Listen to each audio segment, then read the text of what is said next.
उत्तिष्ठ कमलाकान्ता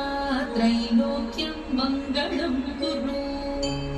उत्तिष्ठोत्तिष्ठ गोविन्द उत्तिष्ठ गरुडध्वज उत्तिष्ठ कमलाकान्ता त्रैलोक्यं मङ्गलं कुरु मातः समस्तजगतां मधुकैटभारे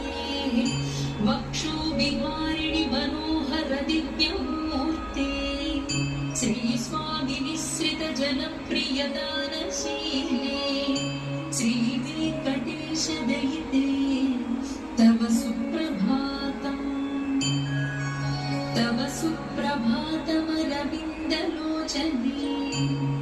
भवतु प्रसन्नमुखचन्द्रमण्डले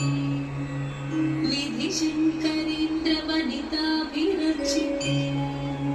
वृषशैलनाथदयिते दयानिधे